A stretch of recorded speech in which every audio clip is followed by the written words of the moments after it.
La peur est l'un des sentiments les plus subjectifs qu'une personne peut ressentir. Les facettes de celle-ci sont nombreuses voire infinies. Tout le monde ne sera pas sensible aux mêmes choses. Et ça, Junji Ito l'a bien compris. À travers toutes ses œuvres, on a pu avoir le droit à un grand nombre de types de peurs différentes. Le maître du manga d'horreur maîtrise ce sentiment mieux que quiconque, à un point où un simple concept géométrique peut nous donner des sueurs froides. Et ça, Uzumaki, ou Spirale en français, me l'a bien fait comprendre. Apprêtez-vous à entrer dans le monde aussi étrange que terrifiant de l'un des plus grands chefs-d'œuvre d'horreur, Uzumaki. Uzumaki est mon premier manga de Junji Ito, d'abord en version anglaise puis en version française. C'est également mon manga favori, et je pense que le terme chef-d'œuvre est bien adapté pour ce manga. Uzumaki est un manga d'horreur écrit et illustré par Junji Ito. Publié de 1998 à 1999 au Japon, il est incroyablement influent dans le monde de la bande dessinée d'horreur et a inspiré à de nombreux artistes et écrivains dans le domaine. Il est considéré comme l'un des meilleurs exemples de l'horreur psychologique et viscérale, et a valu à Junji Ito une reconnaissance internationale en tant qu'artiste de manga d'horreur. Le récit suit les habitants d'une petite ville japonaise, Kurozu, tous obsédés par les spirales. Les spirales commencent à apparaître partout dans la ville, y compris dans les comportements des gens et dans les formes de la nature. Les habitants commencent à se transformer en formes spirales étranges et grotesques, tandis que d'autres perdent la raison et disparaissent mystérieusement. L'histoire suit le personnage principal Kirei Goshima et son petit ami Suichi Sato.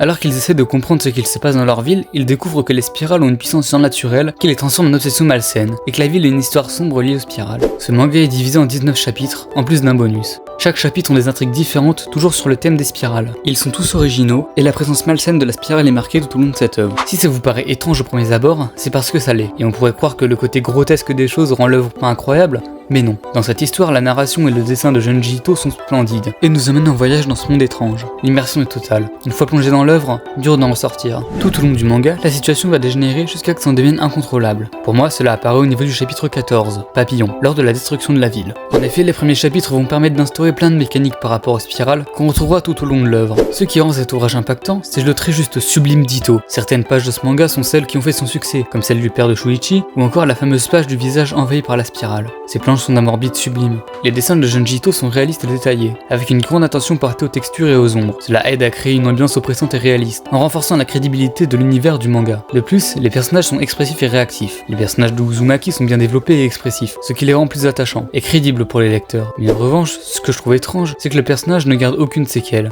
Kirei voit sa famille mourir et des choses horribles, mais ça ne l'affecte pas plus que ça. Ito utilise également des effets de mise en page innovants pour renforcer l'horreur de certaines scènes, comme des spirales qui s'enroulent sur une page entière, ou une série de cases qui montrent la transformation progressive d'un personnage en une forme de spirale grotesque. Ces effets de mise en page créent une expérience immersive pour le lecteur. L'utilisation des noirs et des blancs est efficace. Uzumaki utilise des contrastes forts entre les noirs et les blancs pour créer une ambiance sinistre et oppressante. Les ombres et les zones de blanc pur aident également à mettre en évidence les formes de spirales qui apparaissent dans le manga. Ce qui est bien avec Uzumaki, c'est également qu'on puisse avoir des histoires parfois plus calmes que les précédentes. En effet, prenons l'exemple du chapitre 7. Dans celui-ci, un camarade de classe de l'héroïne nous montre son affection pour les farces.